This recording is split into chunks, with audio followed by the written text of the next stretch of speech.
What scares you as an adult that didn't bother you as a kid? Signs of aging.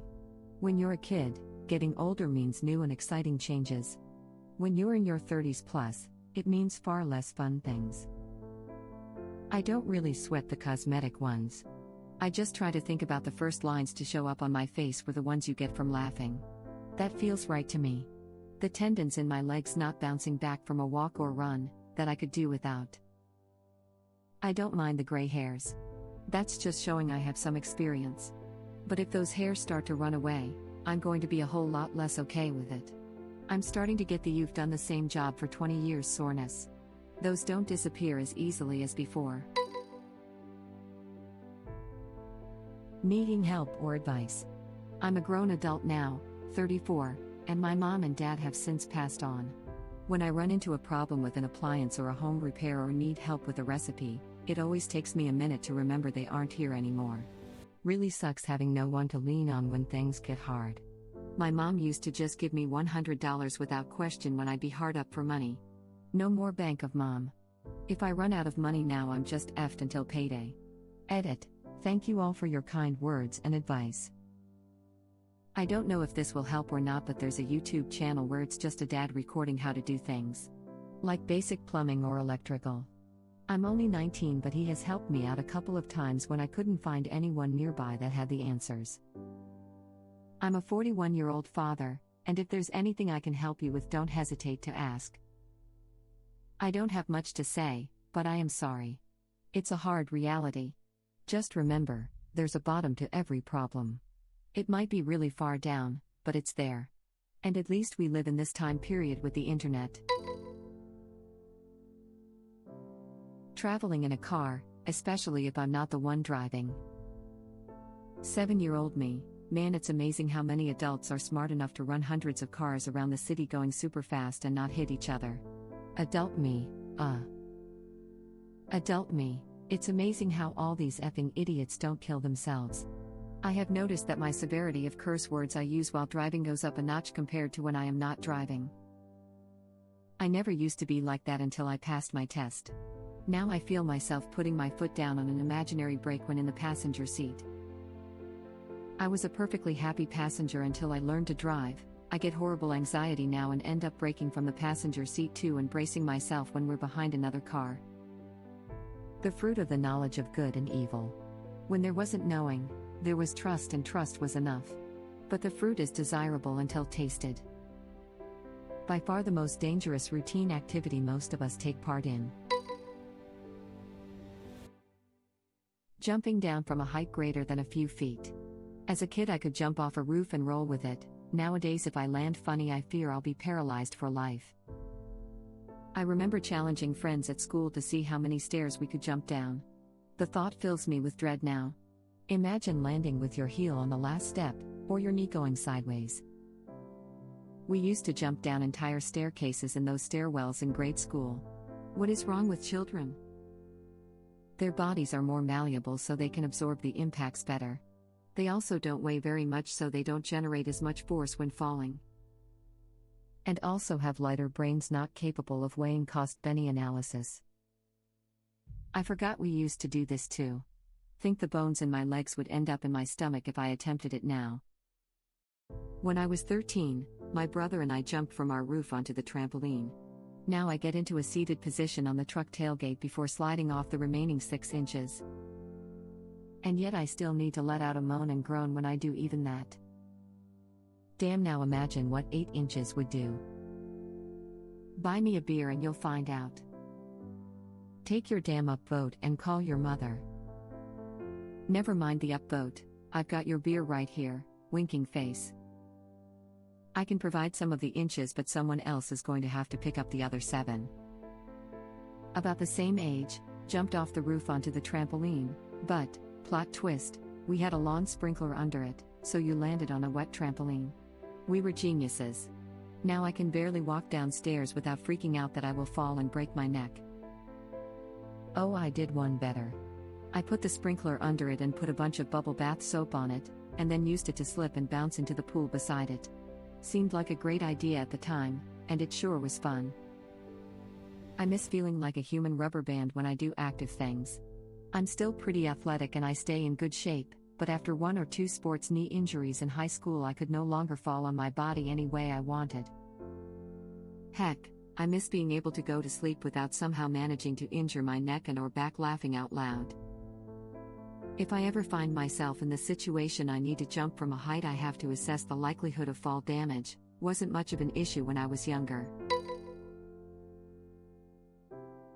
A tooth falling out. As a kid it was gross, funny and painful all at once. As an adult, horrifying. My dentist said that a couple of my teeth are a little mobile.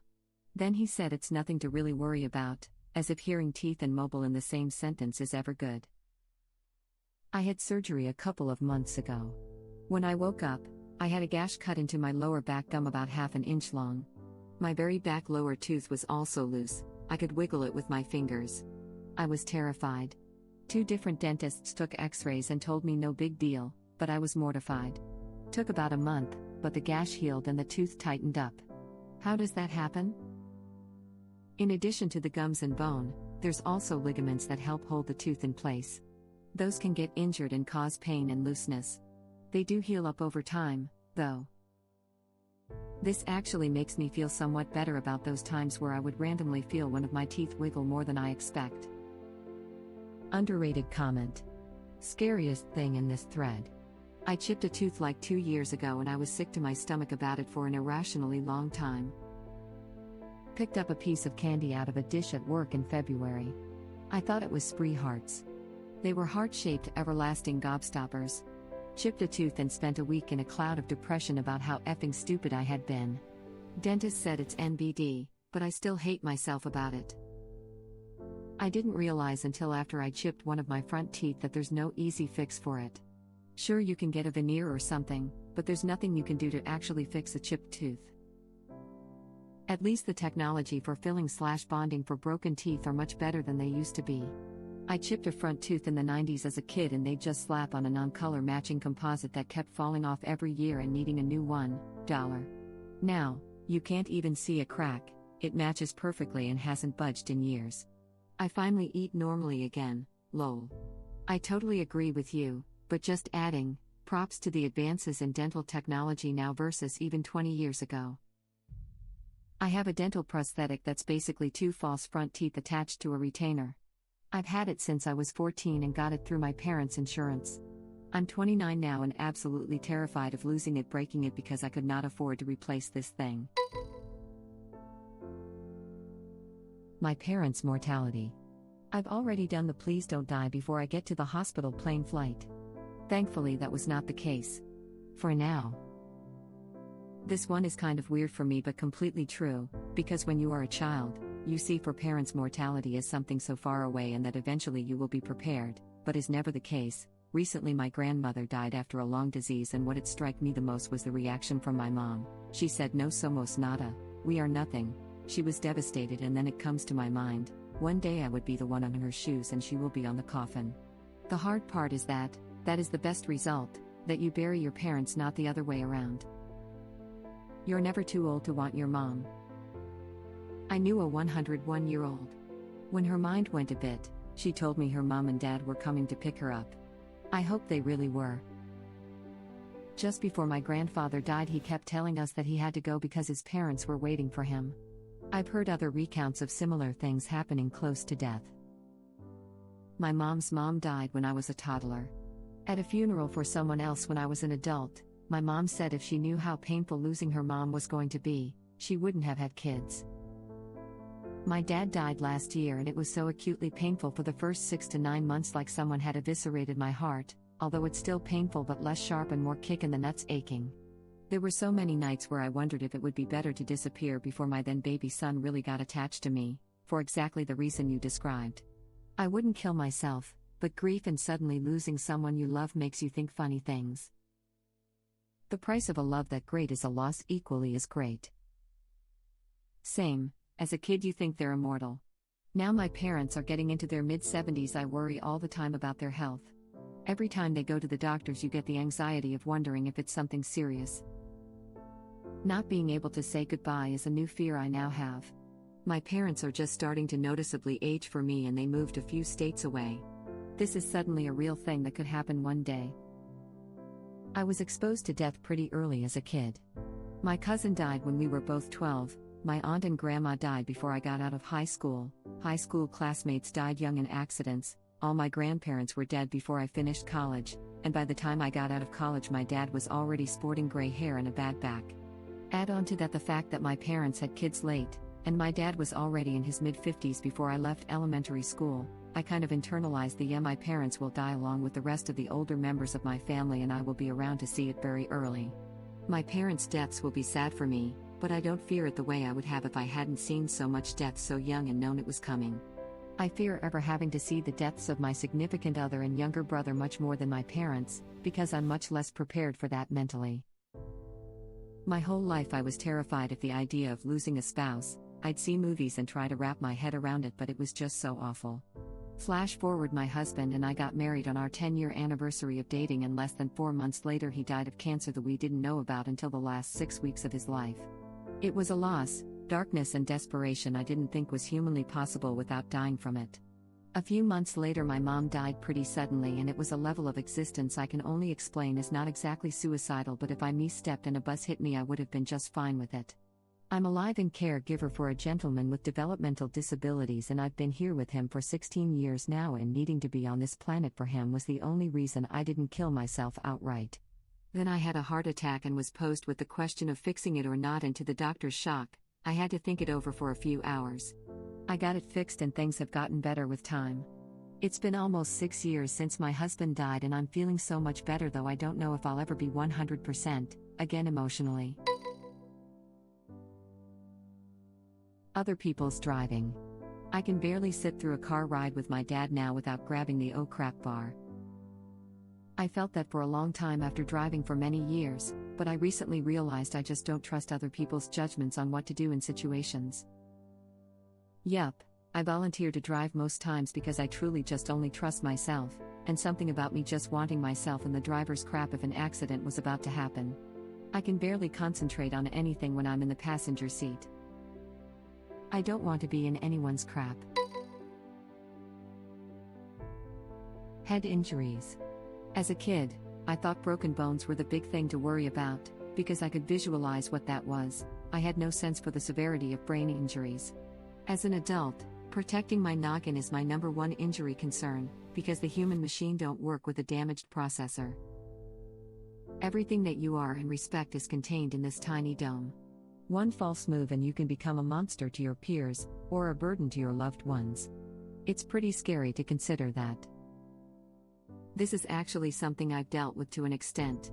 I busted my head in a weird ice skating incident, pretty badly concussed.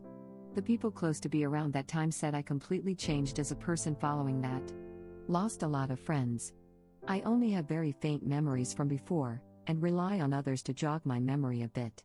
I consider myself lucky to not be worse.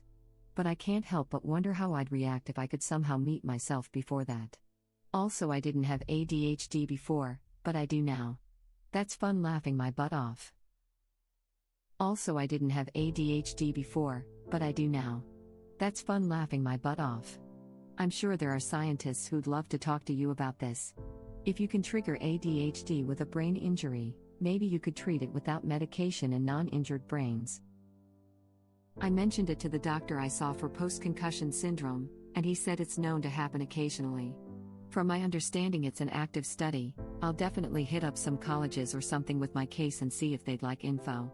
My takeaway, layman, is that after a TBI, the brain is basically rewiring itself, and things can go wrong during that. Something just as scary, you wouldn't even know. And at that point, is it really you? Now that I know how concussions work, I hate seeing somebody get knocked out in a show only to wake up way too long later with no apparent issues. That crap, frankly, is insulting to the intelligence. My biggest fear is that I'll end up requiring care by others when I grow older. I'd rather die before that. Also, being stuck in my country and forced to live a mediocre life. I just turned 32 and I've been basically paraplegic for 4 years and it's awful. I wish I would just die. I feel like an anchor around the necks of everyone I love.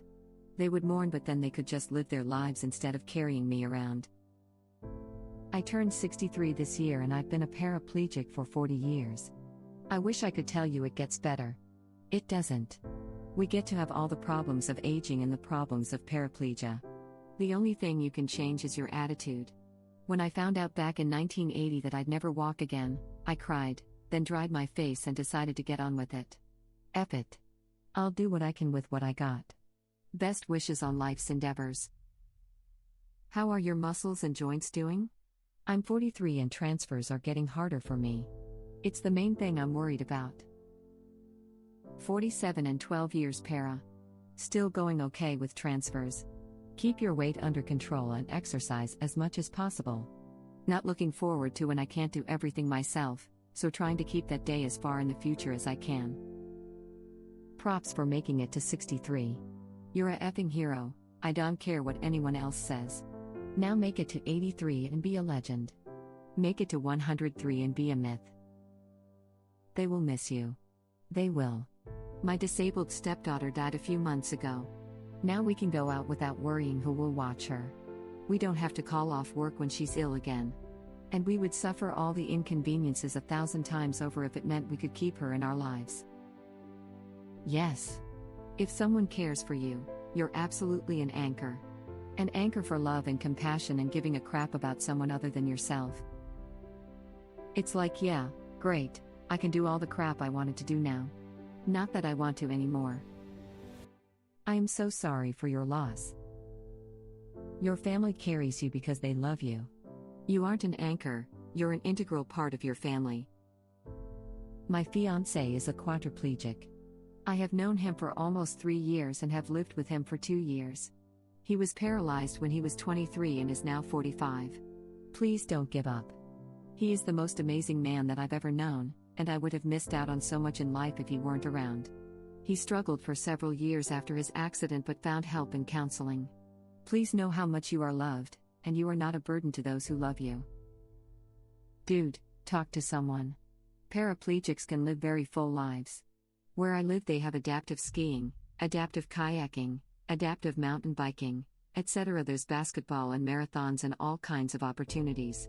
I know a paraplegic who hand-pedaled a bike across Canada. Look up John Ryan. You are nobody's burden. Thank you for watching. If you like our videos, please like them on YouTube. And share them with your friends. Please subscribe to be the first to know about Red Rabbit Reader's new videos. We welcome your comments below. Another of our videos will begin shortly.